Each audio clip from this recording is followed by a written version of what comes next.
Assalamualaikum warahmatullahi wabarakatuh. Perkenalkan, di sini saya Rizky Alvareza akan memberikan tutorial seputar tentang bagaimana cara kita akan menggunakan routing metode dinamis, di mana routing metode dinamis ini tentu berbeda dengan router statis. Router dinamis ini lebih mudah untuk diaplikasikan, dan di sini langsung kita akan praktekkan saja di Cisco Packet Tracer. Di sini kita tidak perlu membuat dari awal karena sebelumnya kita sudah melakukan praktikum routing statis.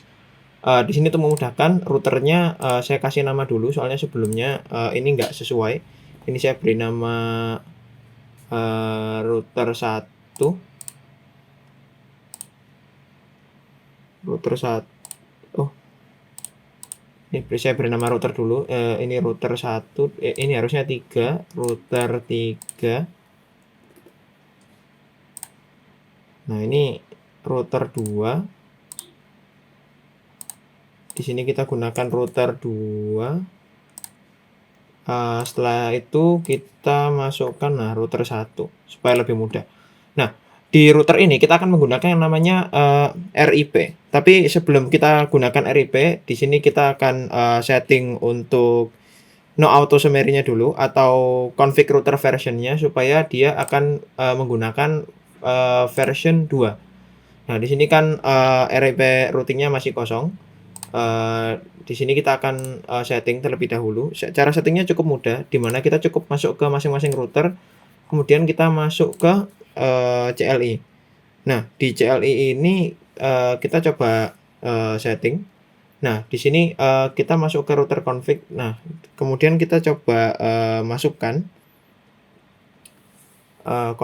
Jadi kalau misalkan routernya masih di config, kita masukkan command router rip agar masuk ke config router. Di sini kita sudah berada di config router, maka di sini kita lakukan, ini router 1 ya. Router 1 no auto summary. Untuk versionnya kita version 2.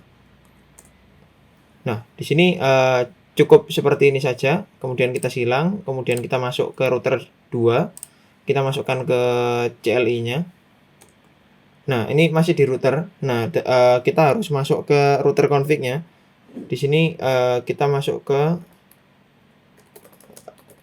router rip. Oh, sebentar. Saya lupa untuk komen masuk ke sininya. Sebentar.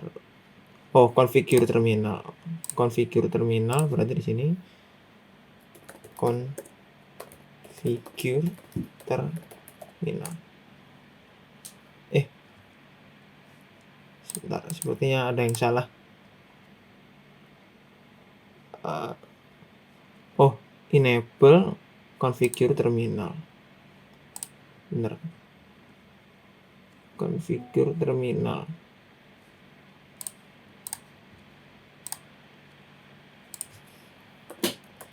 Enable configure terminal. Nah, kita sudah masuk ke config, kemudian router rip. Nah, config router, kemudian kita set no auto summary. Setelah itu kita set ke version 2. Nah, ini harusnya sudah terset. Kemudian kita masuk ke router 3 di CLI. Ini masih router juga sama, kita enable dulu. Setelah kita enable, kita gunakan configure terminal router rip. Setelah itu kita masukkan no auto summary-nya. No auto summary. Setelah itu kita masukkan versionnya version 2. Sudah selesai. Nah, di sini ada beberapa hal yang cukup penting yang harus kita lakukan, di mana kita harus melakukan save di config settings. Nah, ini kita save. Kita save untuk masing-masing router supaya tidak berubah ketika kita keluar program. Ini kita save. Nah, setelah itu kita akan memasukkan langkah berikutnya. jika di praktikum sebelumnya, di sini kita bisa lihat bahwa, ada serial dan segala macamnya. Di sini kita akan menggunakan routing statik. Nah, di sini kita, tidak perlu untuk melakukan routing statik ini, jadi kita remove saja. Ini kita remove, ini kita remove, ini kita remove. Nah, ini nanti, kita daftarkan. Jadi, hop-nya itu kita ubah jadi RIP. Nanti kita, akan lihat ya, kita cocokkan sama serialnya. Nah, di sini kita routing, RIP dari, router 1 sebagai berikut. Nah, ini. Router 1 mana nih? Nah, router 1 kita, masukkan. Sebenarnya kalau di router 1 tadi, di statiknya tadi saya lupa statiknya berapa, karena sudah saya hapus, tapi ini kita langsung masukkan aja, seperti ini. Tapi nanti dia akan, otomatis, jadi ini kita abaikan saja. Nanti di langkah selanjutnya akan saya beritahu mengapa harus dimasukkan seperti ini. Kemudian kita add, untuk router satunya kita gunakan 192.168.1.0. Kita add. Nah, RIP-nya sudah berhasil dan ini versinya versi 2 sudah kita rubah. Nah, ini, biar aman aja, ini di-save supaya lebih aman lagi. Nah, di sini, di serial ini, nah ini kan, untuk serial 2-nya 12 dan serial 3-nya 13. Nah, di RIP, nah di sini, nah ini sebenarnya kita masukkan, 12, 12, 12, 12, 1 di RIP-nya. Kita masukkan seperti ini 12, 12, 12, 1. Ketika di-add, maka dia akan berubah ke 12.000. Jadi dia akan, berubah mengikuti, karena ini routing dinamis, jadi dia, ini kita acukan saja. Kurang lebih seperti itu. Nah, di sini kita berhasil melakukan yang pertama ini. Nah, kita ke router yang kedua. Di router yang kedua, di sini kita, akan cek. Di sini misalkan, nah ini 12, 12, 12, 2 dan 23, 23, 2. Di sini kita mau contohkan, statiknya kita hapus dulu.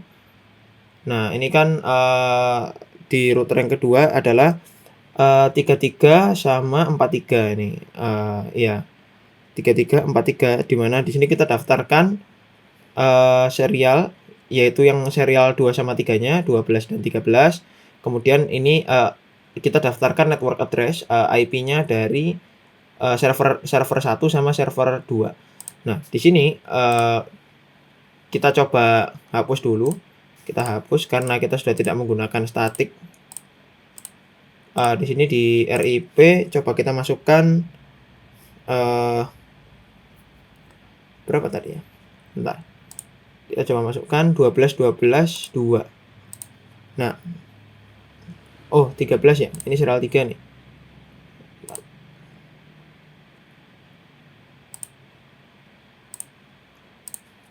Sebentar. 13 dan 23.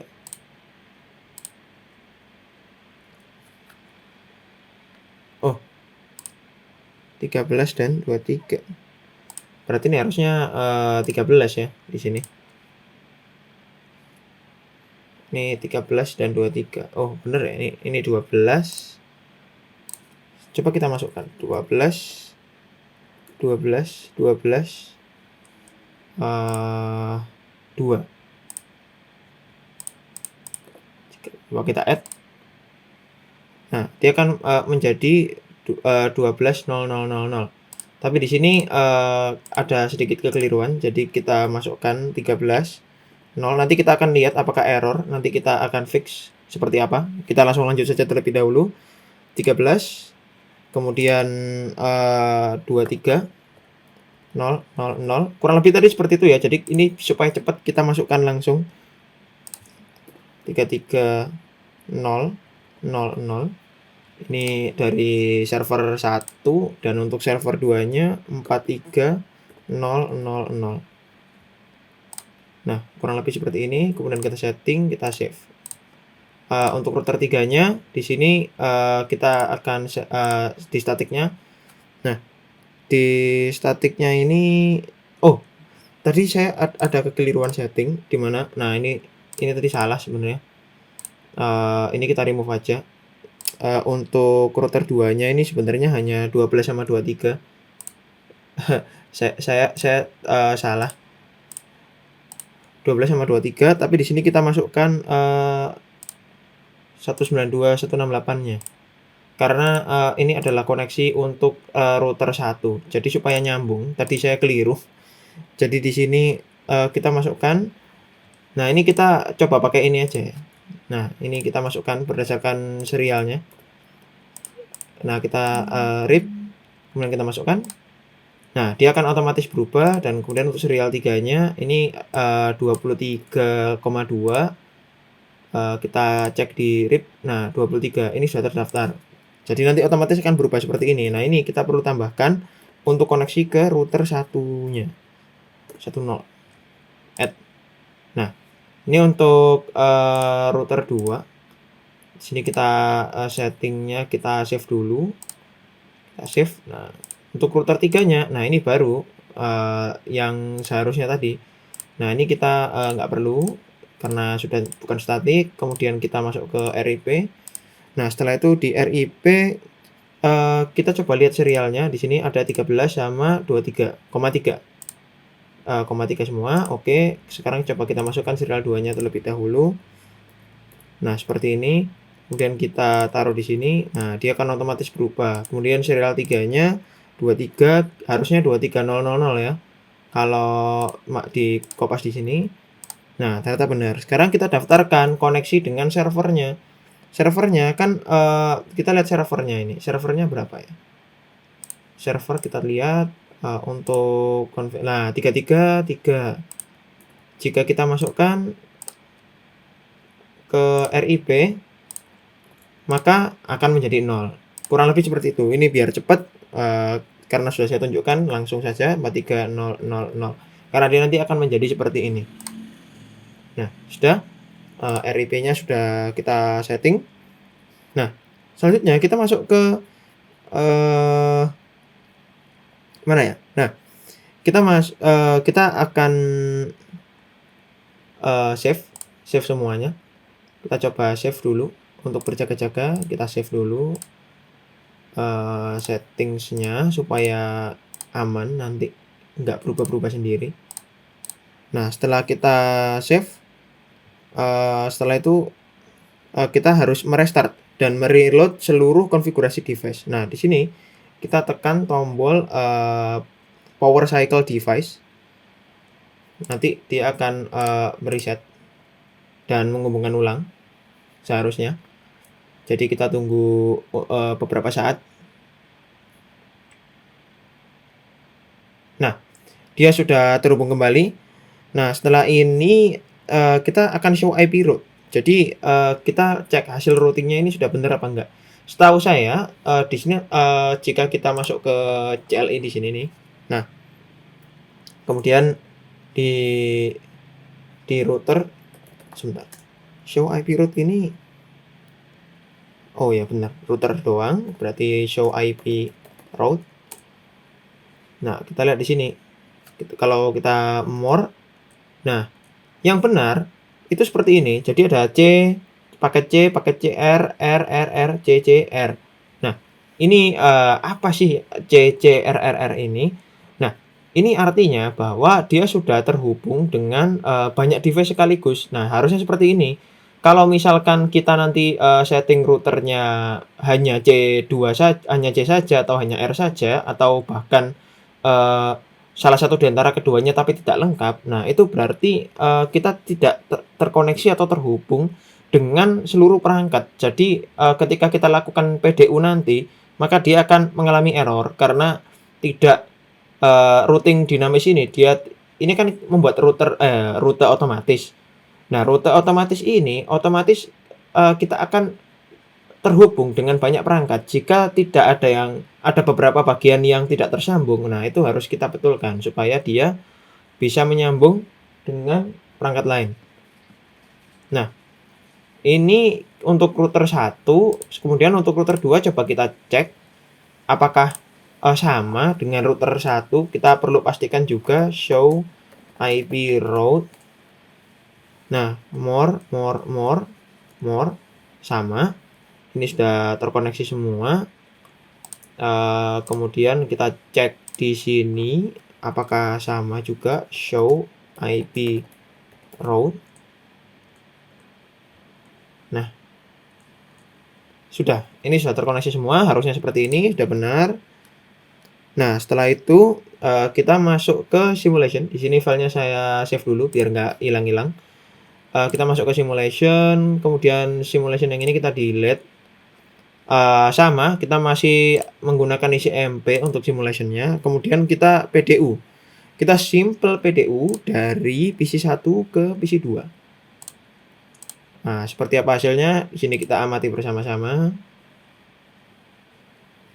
Sebentar, ini sepertinya ada yang salah di sini. Harusnya benar.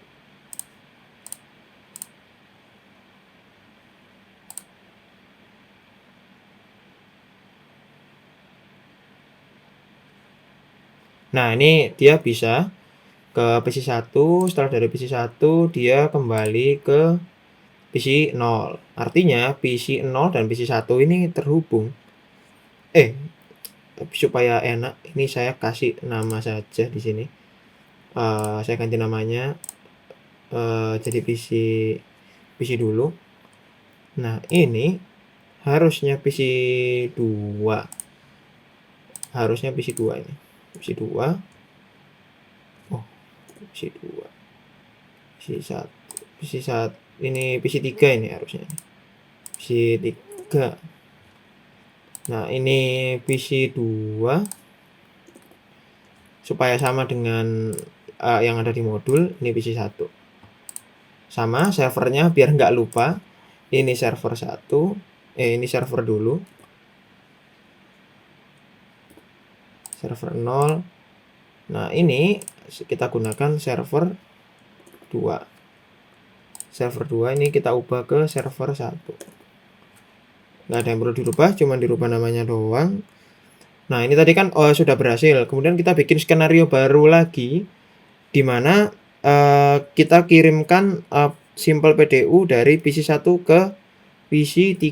Nah, ini kita simple PDU dulu, PC1 ke PC3. Nah, seperti apa hasilnya? Kita bisa lihat bahwa dia bisa, ini kenapa sih selalu error begini? Nah, ini harusnya bisa ini.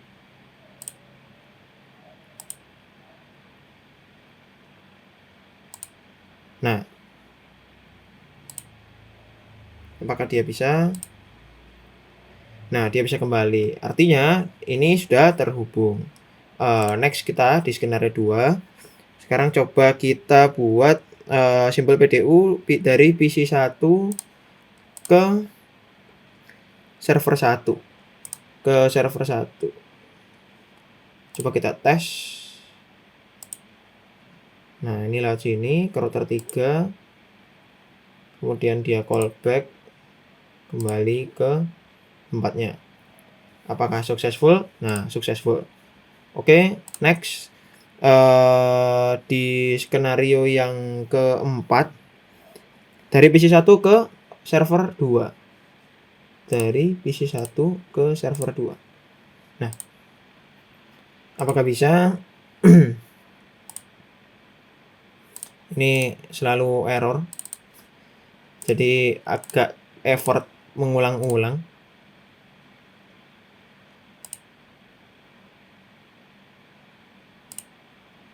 Nah, ini callback. Dia callback, dia kembali ke sini. Nih, nah. Sudah, nah next. Ini kita stop dulu, udah sukses. Next, di skenario keempat atau di praktek yang kelima, 1, 2, 3, 4, 5. Nah, dari PC3 ke PC1. Dari PC3 ke PC1. Apa yang terjadi?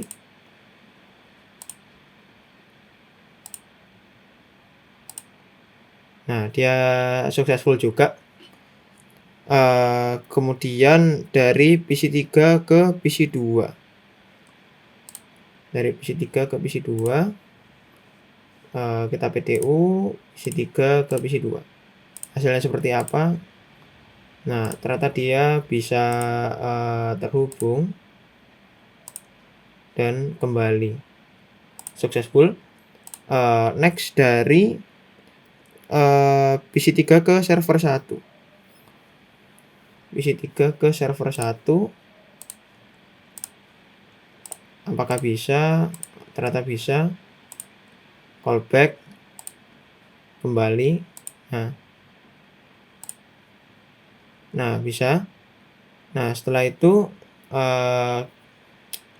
untuk mempersingkat waktu, di sini kita tes. Kan kalau sekalian ya. Baik, sekalian aja kita mau cek apakah ada yang error ke server 2 sekarang. Tapi di sini untuk mempersingkat waktu kita skip. Nah, ternyata dia bisa successful. Nah, kita new lagi dari server 1 ke server 2.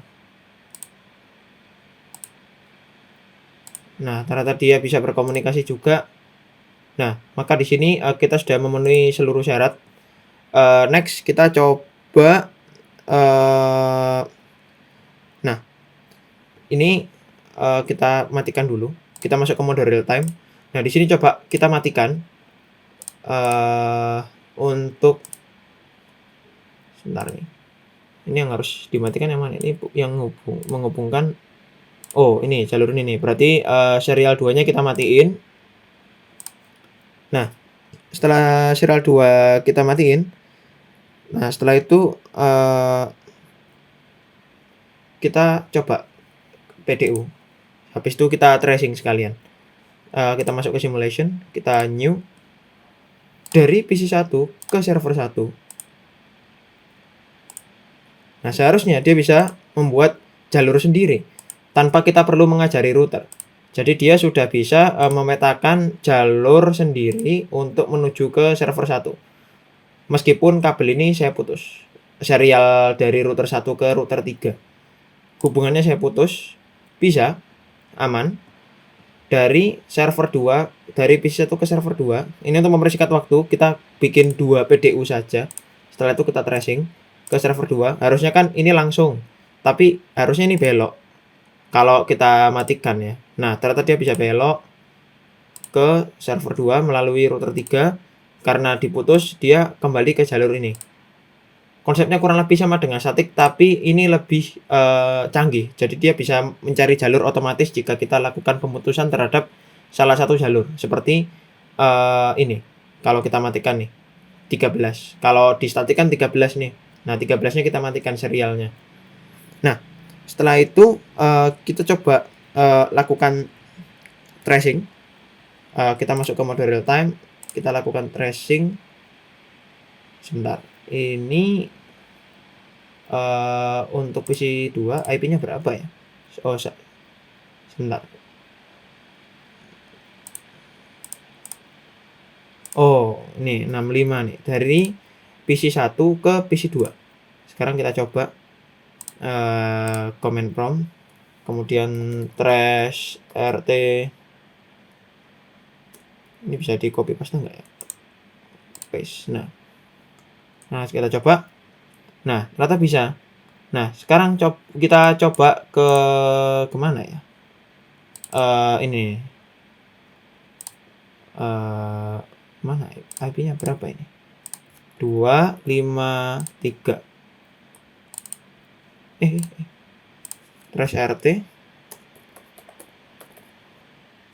Kemudian kita paste. Apakah berhasil? Nah, dia juga sudah berhasil. Setelah itu misalkan kita lakukan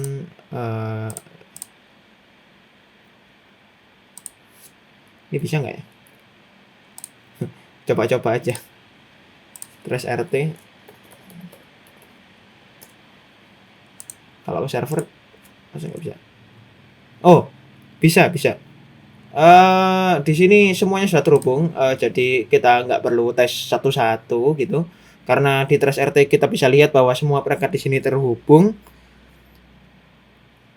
Nah, Jadi, kurang lebih seperti ini ya untuk praktikum routing dinamis, di mana routing dinamis ini, ketika ada sesuatu yang baru, misalkan kita tambahkan, router baru juga, maka dia akan secara otomatis,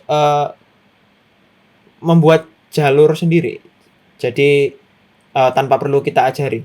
Kalau di statik kan kita perlu buatkan, kita daftarkan di statiknya misalkan koneksi ini terputus, maka kita perlu daftarkan supaya dia bisa terdaftar di router satu, lewat router 2, lewat hop-nya mana, kemudian kita pinjem hop-nya sini, 2 3 ini, kemudian lewat sini, kita daftarkan di router 3 dan sebagainya.